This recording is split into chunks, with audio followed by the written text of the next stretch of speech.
Welcome to the Daily Intelligence Brief from IntelStor for the 2nd of June 2025.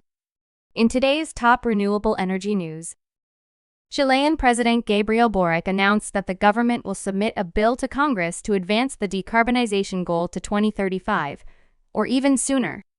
The goal of the bill is to facilitate investment projects that will allow for the elimination of coal-fired thermoelectric plants and advance the 2040 target. The more clean energy generation and transmission projects we can approve and build, the sooner we'll be able to decarbonize and simultaneously mitigate rate increases. The Texas Senate passed a number of bills which could have ground renewable energy development to a halt, but all the bills failed to move forward. Senate Bill 388 would have required that 50% of new generation come from natural gas or else make renewable energy pay onerous fees to gas companies. Senate Bill 819 would have adopted a discriminatory and capricious permitting program for wind and solar energy. Senate Bill 715 would have forced wind and solar companies to pay onerous grid firming fees. Senate Bill 383 would have banned offshore wind in state waters from interconnecting with ERCOT. House Bill 3556 was amended to require closer consultation between wind energy developers and the Parks and Wildlife Department and is set to pass.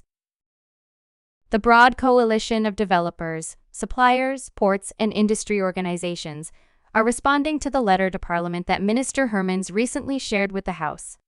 This letter announced improvement measures for the tender of Nader Week 1A and mentioned the postponement of the tender for the IJmuiden-Weergamma A and B plots.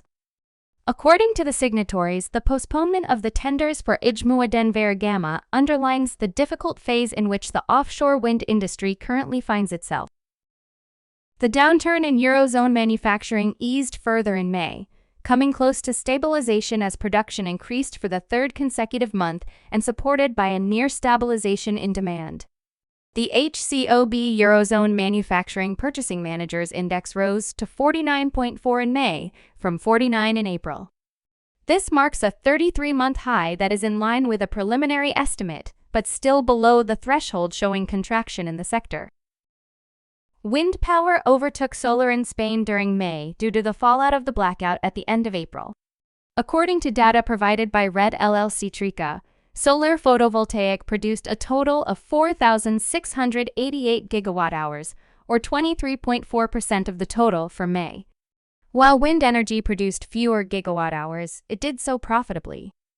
The average price per megawatt-hour for all sources was €16.90 this month, but as of May 25th, solar was negative for the month. You can learn more about all of IntelStor's market and sales intelligence offerings at www.intelstor.com and subscribe to our channel today.